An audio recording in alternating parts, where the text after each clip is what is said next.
महाराज जी, भगवान नाम की ऐसी महिमा है कि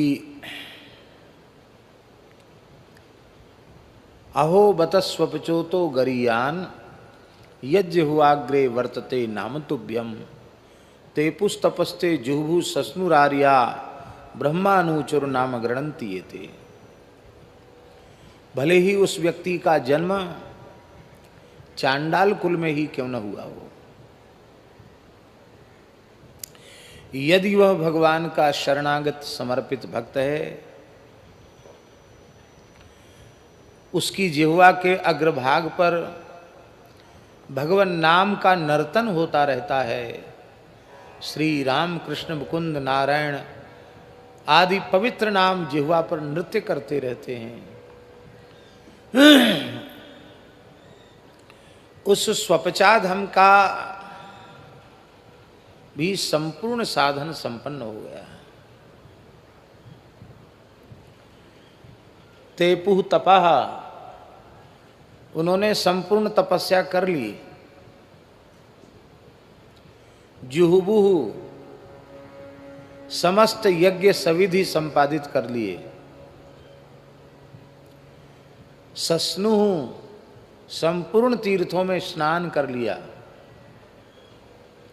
ब्रह्मान ऊचुहु, समस्त वेदों का सस्वर पारायण कर लिया। किन्होंने? नाम गृणंती थे, जो आपके नामों का संकीर्तन करते हैं। अब यहाँ महाराज जी विचार की बात यह है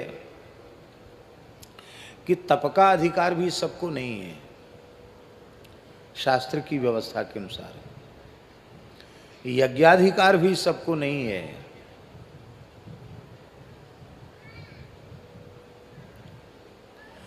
बड़ी सूक्ष्मता से विचार करें तो तीर्थाधिकार भी सबको नहीं है।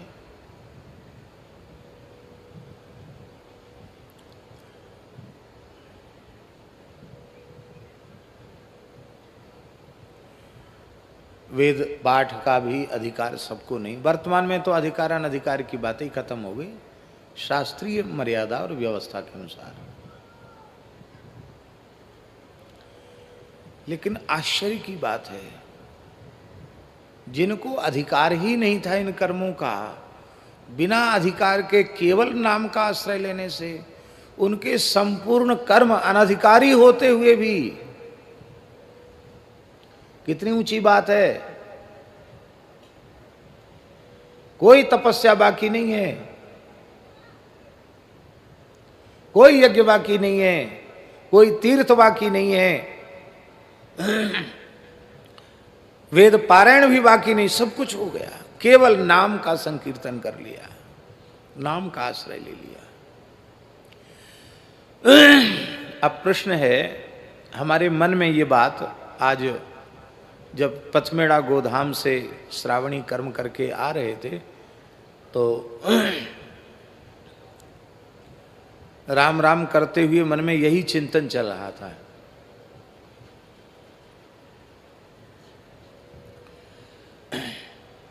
तब फिर भीतर से आया कि जब इतनी महिमा है और आप गाते हो, कहते हो, सुनते हो, अब विश्वास भी करते हो, श्रद्धा भी करते हो, तो फिर ये सब करने की क्या जरूरत है? इतनी दूर गए आए, इतना समय चला गया।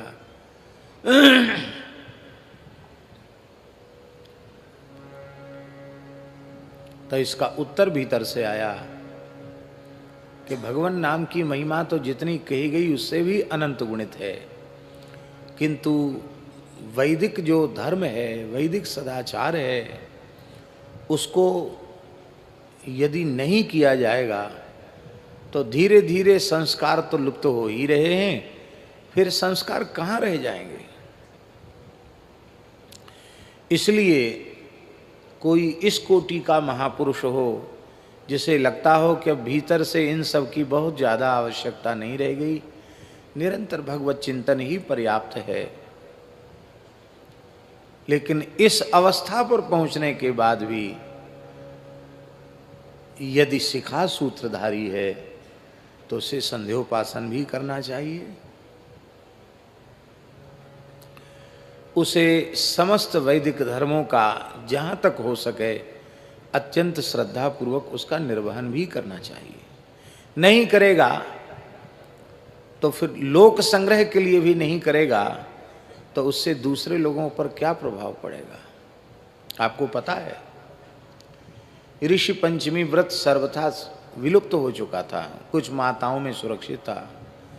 पूज्यपाद स्वामी करपात्री जी ने ऋषि पंचमी व्रत को शास्त्रीय विधि से अनुष्ठान करना आरंभ किया तो बड़ी भारी जागृति आई। अनंत चतुर्दशी भाद्र शुक्ल में आती है जिसमें यहाँ अनंत बांधा जाता है और वर्ष भर वह अनंत दक्षिण भुजा में रहता है। काशी जैसे स्थल में भी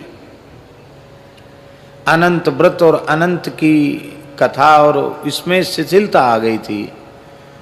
अब स्वामी करपात्री जी महाराज को तो क्या जरूरत थी, वो तो दंडी सन्यासी थे। उनको अनंत पूजा में बैठना और अनंत बांधना, फिर अनंत व्रत की कथा सुनना, ये सब काम हम लोगों के तो हो सकते हैं, दंडधारी सन्यासी के नहीं।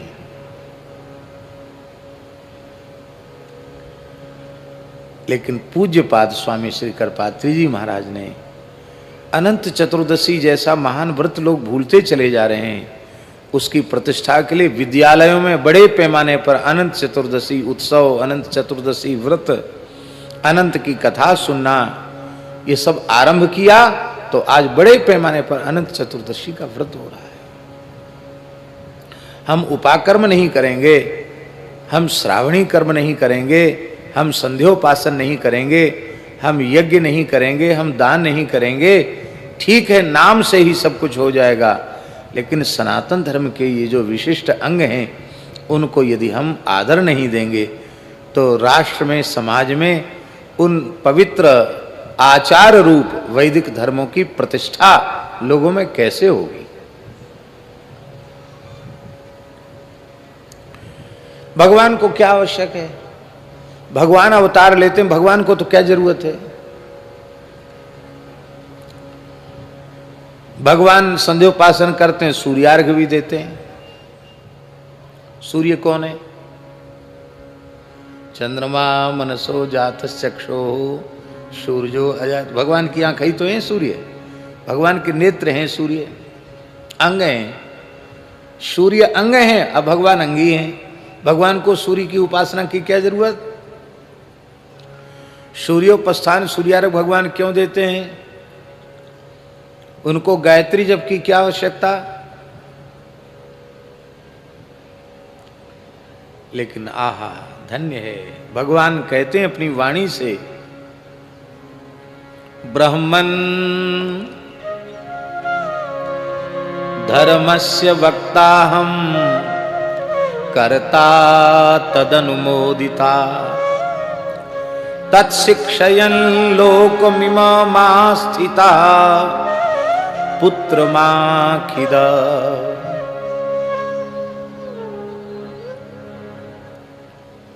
यहां महाराज जी बड़े स्नेह पूर्वक भगवान ने नारद जी को पुत्र कहा है। नहीं तो जब जब नारद जी द्वारिका में आते हैं तो भगवान उनकी लंबी दंडोत करते हैं, अगवानी करते हैं, चरण धोते हैं, अर्घपाद्य मधुपर्क सब निवेदित करते हैं। देवर्षि हैं, हम गृहस्थ हैं, वो संत हैं, विरक्त हैं, विरक्ता नाम शिरोमणि है। तो एक गृहस्थ को संत का जैसा आदर करना चाहिए भगवान करते हैं। लेकिन आज भगवान ने उनको ऋषि मानकर नहीं, भगवान का बड़ा वात्सल्य जगा। अब भगवान बोले बेटा नारद, पुत्र नारद मां खिद, पुत्र नारद तुम खेद मत करो। नारद जी खेद इसलिए कर रहे थे महाराज जी, ये परमात्मा है, ये तो इतने भारी कर्मकांडी हैं। अरे राम राम, बड़े बड़े कर्मकांडी भी फेल हैं इनके आगे। क्योंकि 16,108 महलों में नारद जी गए थे और सब जगह भगवान वैदिक धर्माचरण में लगे हुए दिखाई पड़े। कहीं प्रातःकाल उठ करके हस्तावलोकन कर रहे हैं, प्रातः स्मरण के मंगल श्लोकों का पाठ कर रहे हैं, कहीं भूमि को प्रणाम कर रहे हैं। मंगल द्रव्यों का स्पर्श कर रहे हैं, फिर गोष्ठ में जाकर गो पूजन कर रहे हैं, ब्राह्मणों का पूजन कर रहे हैं, अग्निहोत्र की अग्नि को प्रणाम कर रहे हैं। अब फिर लौट के आते हैं, वैदिक विधि से स्नान कर रहे हैं, वैदिक विधि से संध्योपासन कर रहे हैं, बलि वैश्वदेव कर रहे हैं, अग्निहोत्र कर रहे हैं, पढ़ रहे हैं, स्वाध्याय कर रहे हैं, पढ़ा रहे हैं अपने बालकों को। और महाराज जी उसी में ऋषियों की मंडली में बैठकर तत्व ज्ञान की चर्चा भी कर रहे हैं, सत्संग भी कर रहे हैं, और कहीं अपने लड़के बच्चों के ब्याह शादी की बात कर रहे हैं, कहीं राष्ट्रीय समस्याओं के ऊपर चिंतन विचार कर रहे हैं, ये भी कर रहे हैं। माने व्यवहार भी पूरा और वैदिक धर्म का आचरण भी पूरा। अब आप सोच लो, 16,108 महल हो महाराज जी, और सब में दौड़ दौड़ के जाने की बात पड़े, और दौड़ने वाला एक ही हो, तो कितनी भाग दौड़ होगी आप विचार कर सकते हैं। कोई छोटा मोटा घर तो है नहीं, बड़े बड़े महल हैं, बड़ी बड़ी सबकी व्यवस्था है। हम समझते हैं कि पूज्य आबू से पधारे स्वामी जी को वहाँ से पैदल चलकर यहाँ आने में जितनी थकान भई होगी, उतना श्रम तो नारद जी से हो गया होगा। 16,108 महलों के चक्कर काटते काटते और नारद जी एकदम ऐसे लस्त पड़ गए थे। बोले, पुत्र माँ खेद मत करो, क्यों? ब्रह्मन धर्मस्य वक्ता, अहम धर्मस्य वक्ता, मैं धर्म का वक्ता हूं। इसका मतलब है महाराज जी कि भगवान धर्मोपदेश के लिए ही आते हैं। ब्रह्मन धर्मस्य वक्ता, कर्ता, तदनुरूप आचरण करता भी हूं, केवल वक्ता नहीं हूं, जो बोलता हूं उसके अनुरूप जीता हूं। और उस धर्म का कोई आचरण करे तो उसको देखकर मैं राजी होता हूं, प्रसन्न होता हूं, उसका अनुमोदन करता हूं, वाह बहुत अच्छा किया, ऐसा ही करना चाहिए। अपने चरित्र के माध्यम से उसकी शिक्षा देने के लिए हमने इस मर्त्य लोक में अवतार लिया है। इसलिए बेटा नारद, तुम अपने मन में खेद न करो। एक महात्मा थे,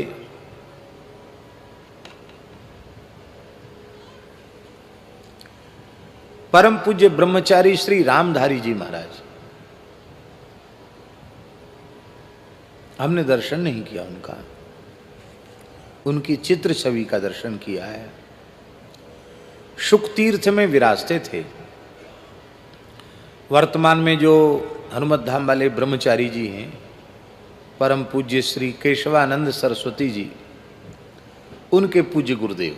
बाद में संन्यास उन्होंने जगत गुरु शंकराचार्य जी से लिया। बड़े अद्भुत महापुरुष थे रामधारी जी महाराज। गुफा थी उनकी, 20-20 घंटे एक आसन से बैठते थे महाराज जी। 20 घंटे सिद्धासन में बैठना, 20 घंटे पद्मासन में बैठना, यदि गोमुखासन में बैठ गए तो 20 घंटे गोमुखासन में बैठना। अब वज्रासन में बैठ गए तो 20 घंटे वज्रासन। जिस आसन में बैठ गए फिर उसको बदलते नहीं थे। आसन जय था उनको, प्राण जय था। लंबे समय तक केवल गोघृत और शहद, उसी का शास्त्रीय विधि से सेवन करके उनका जीवन चला। कुछ भी नहीं लेते थे, केवल घृत, वो भी अल्प मात्रा में, और घृत और शहद बराबर नहीं लिए जाते, तो उस पद्धति से उसके अनुपात के अनुसार थोड़ा शहद।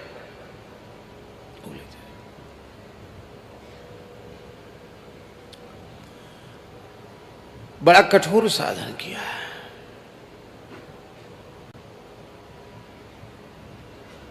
योगी थे वो, योगाभ्यास परायण थे। अब वृद्धावस्था तो सब पे ही आती है, चाहे योगी हो चाहे कोई, योगियों पर थोड़ा विलंब से आती है। वृद्धावस्था आई, थोड़ा सा शरीर उनका अस्वस्थ हुआ। डॉक्टरों ने कहा कि इनको चिकित्सालय में भर्ती कराने की आवश्यकता है। अब महाराज जी उनका शौचाचार, उनकी मर्यादाएं बहुत ब्रह्मचारी जी की। डॉक्टर बड़े श्रद्धालु थे।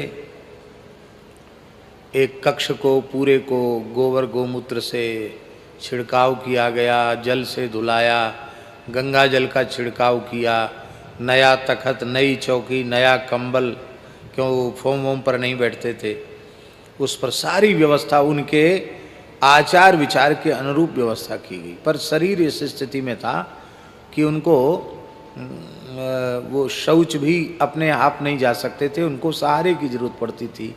हाथ में भी कुछ पीड़ा थी, ठीक से शुद्धि भी नहीं कर सकते थे। तो उनके जो शिष्य थे, अभी जो ब्रह्मचारी जी, यही ब्रह्मचारी जी की युवावस्था थी, तो वो सब शुद्धि करते थे उनकी। तो शुद्धि करते, अशुद्धि के बाद, शौच के बाद जो शुद्धि की जाती है, और इसके बाद महाराज जी वो मिट्टी मंगाते, तो इस हाथ में इतने बार, फिर इसको धोना, फिर इस हाथ में इतनी बार, फिर दोनों हाथों की इतनी बार, फिर पैर तक हाथ में, तो पैर में मिट्टी लगाओ।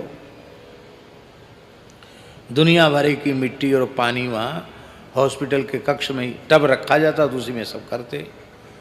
तो एक दिन ब्रह्मचारी जी ने उनसे हाथ जोड़कर कहा, बोले गुरु जी क्षमा करना, अपराध, जिज्ञासा है। क्या? आप तो, एक तो आप अस्वस्थ हैं, फिर आप वृद्ध हैं, रुग्ण हैं, और आप तो मल का स्पर्श ही नहीं करते, तो इतनी मिट्टी, इतना पानी, इतनी बार कुल्ला, ये सब क्यों करते हैं? तो उन्होंने कहा कि ये शरीर तो नाशवान है, ये तो चला जाएगा, लेकिन कभी तुम लोग भी कभी वृद्ध या अस्वस्थ होगे तो तुमको याद आएगा कि एक महात्मा ऐसा था कि उस अवस्था में भी उसने अपने आचार का त्याग नहीं किया। तो तुम कुछ तो कम से कम शौचाचार का पालन करोगे, हम यहाँ कुछ नहीं करेंगे तो तुम तो एकदम म्लेच्छ हो जाओगे।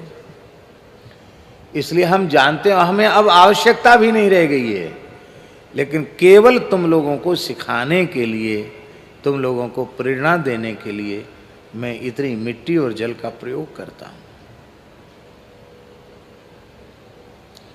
शास्त्री जी, आचार प्रथमो धर्म और आचार प्रभवो धर्म।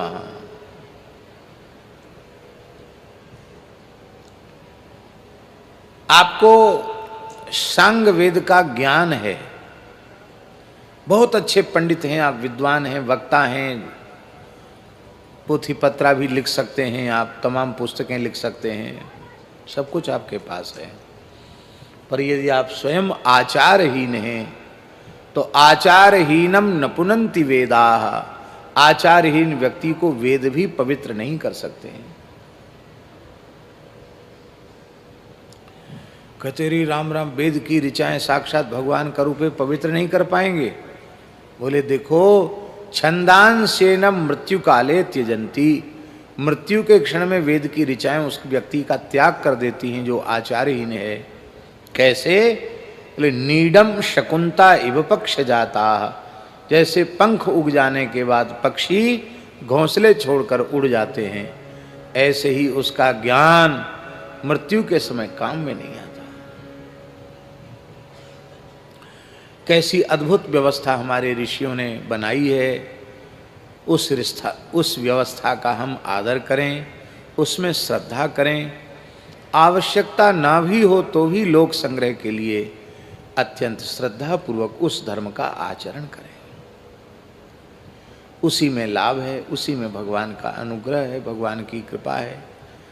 इस महापर्व पर हम भगवान से प्रार्थना करते हैं कि हम, पूज्या गोमाता से प्रार्थना करते हैं कि हम सबकी वैदिक सनातन धर्म में अगाध श्रद्धा हो, हम सबकी आर्ष वाक्यों में बहुत अधिक श्रद्धा हो, इतिहास पुराण में श्रद्धा हो, और हम लोगों का जीवन श्रद्धामय और विश्वास से संपन्न, वस्तुतः जिसे धार्मिक कहते हैं वैसा जीवन हमारा हो जाए। एक धार्मिक ऐसे होते हैं जो प्रसिद्ध होते हैं कि बड़े धार्मिक हैं, पर वस्तुतः वे धार्मिक नहीं होते हैं। भले ही संसार में कोई हमको धार्मिक न कहे, पर सर्वांतर्यामी भगवान की दृष्टि में हम धार्मिक हो जाएं। आज ये मन कर रहा था, इसलिए मैंने ये विचार हमारे मन में उठ रहे थे, इसलिए हमने इसको भगवत प्रेरणा से निवेदन किया है।